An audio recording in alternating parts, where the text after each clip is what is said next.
Élémier d'Afrique, Canarium shenfurti, c'est le nom scientifique de cette plante que je tiens entre mes mains. Je suis sûr que plusieurs personnes n'ont pas encore entendu ce nom. Je suis aussi sûr que la majorité des gens qui vivent en Afrique centrale, notamment les Camerounais, ont déjà goûté au moins le fruit de cet arbre. Les fruits noirs, oui, vous avez l'habitude de consommer des fruits noirs. Probablement, vous ne connaissez pas l'arbre qui produit les fruits noirs. C'est ça que je tiens entre mes mains. Et dans cette vidéo, je vais vous partager les 5 vertus thérapeutiques et surtout spirituelles que cet arbre est capable de vous produire. Et surtout, la 5e vertu que je vais partager avec vous, vous allez constater que l'Église catholique utilise cet arbre parfois dans des cérémonies liturgiques pour des opérations de purification et de sanctification. Donc restez jusqu'à la 5e vertu, vous allez découvrir quelque chose de complètement dingue.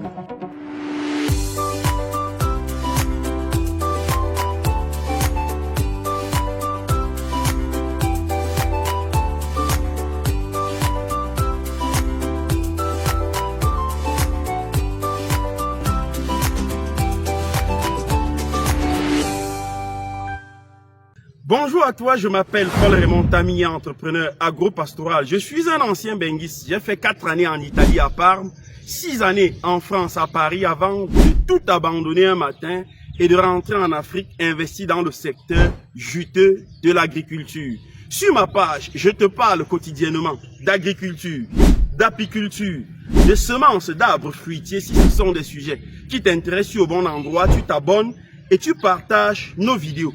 Et si tu voudrais te lancer maintenant ou l'année prochaine dans le secteur juteux de l'agriculture, nous disposons dans nos différentes pépinières de plus de 30 espèces d'arbres fruitiers qui te permettront de te lancer puissamment dans ce secteur. Revenons à notre produit, l'élémier d'Afrique qui nous produit les fruits noirs. Et la toute première vertu que cette plante nous procure au quotidien, c'est sa richesse en huile végétale.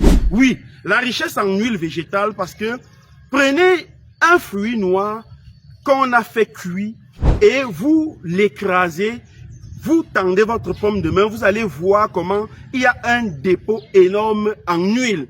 Cette huile qui se dépose sur votre paume de main est également riche en antioxydants.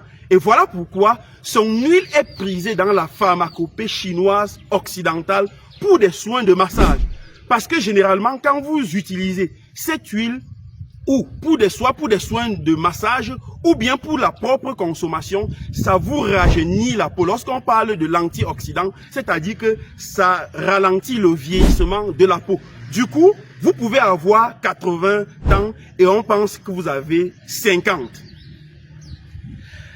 La deuxième vertu que cette plante est capable de vous procurer, c'est lorsque vous avez fini de consommer la chair, il y a un noyau à l'intérieur. À l'intérieur de ce noyau se trouve une amande. Et le plus souvent, lorsque les gens consomment la chair, ils jettent tout simplement l'amande. Je ne sais pas pourquoi ils jettent cette amande, alors que l'amande qui est à l'intérieur est un véritable remède contre la prostate. Oui, contre la prostate, parce que aller dans les bamboutos, c'est là où on cultive le plus cette plante. Il y a des gens également qui ne savent pas effectivement à quoi sert cette amande, mais il y a des témoignages des personnes qui consomment généralement ce petit noyau, cette petite amande, pour traiter les maladies de la prostate. Donc, vous qui regardez cette vidéo, lorsque vous avez consommé votre chair, la chair du fruit noir, évitez de jeter le noyau parce que ça vaut de l'or. La troisième vertu que cette plante est capable de vous procurer se trouve au niveau du feuillage. Oui, parce que même son feuillage est hyper puissant. Les parents généralement recueillent le feuillage, qu'ils le massent dans de l'eau et puis les consomment sous forme d'infusion. Certains y ajoutent parfois une petite cuillerée de miel et ça réduit le risque d'AVC dans l'organisme. Donc les gens qui ont souvent des problèmes d'AVC, vous pouvez également consommer le feuillage de l'élémier d'Afrique. C'est important pour votre santé. La quatrième vertu de cet arbre, c'est l'un des rares arbres que les abeilles visitent, même lorsqu'il n'est pas en floraison. Oui, vous savez très bien, généralement les abeilles ne visitent que les arbres qui sont en train de fleurir. Parce que lorsque les abeilles viennent sur un arbre, elles y prélèvent du nectar pour aller fabriquer du miel.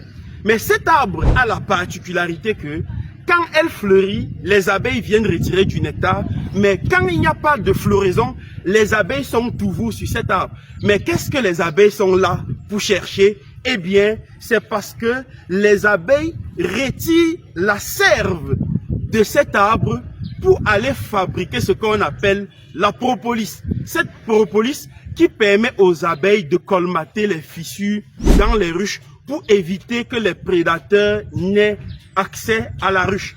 Eh bien, voilà les vertus thérapeutiques, les merveilles que cet arbre est capable de vous procurer. Donc, retenez en quatrième position que cet arbre, les abeilles également y visitent, même quand il n'y a pas floraison, dans le but juste d'extraire sa sève pour aller fabriquer la propolis, qui est l'un des meilleurs antibiotiques du monde.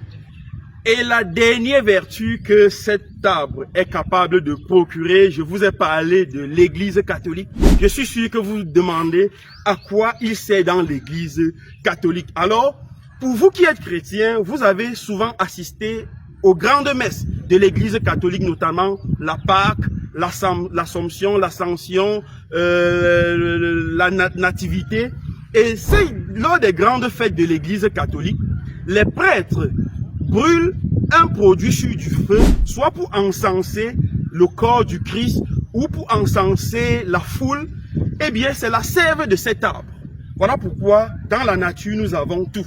C'est vrai que cet arbre n'est pas le seul arbre qui fournit l'encens, mais c'est l'un des arbres qui produit l'encens qui est utilisé dans l'église pour des opérations de purification et de sanctification. Donc, si vous avez cet arbre chez vous, derrière votre maison, vous pouvez venir saigner, vous saignez l'arbre et vous allez laisser la sève couler. Cette sève va couler et former un bloc, puis vous allez récupérer le bloc, le sécher. Quand il va durcir, vous allez l'écraser. Et à chaque fois, si vous voulez brûler même cela dans votre maison ou dans votre concession, vous prenez juste quelques braises et vous versez la poudre. Ça va donner un parfum extraordinaire sur la concession. Il faut aussi dire que ce parfum, dans le domaine spirituel, pour ceux qui y croient, chasse aussi les mauvais esprits. Donc, en ayant également cet arbre derrière votre maison, vous assurez chez vous le rôle de protection. Donc voilà ce que je voulais partager avec vous dans cette vidéo. Si la vidéo vous a plu, il ne vous reste plus qu'à liker, partager la vidéo sur votre page et sur d'autres plateformes possibles. Et surtout, abonnez-vous sur nos différentes plateformes en ligne et on se donne rendez-vous très prochainement pour une autre vidéo. À très bientôt les gars.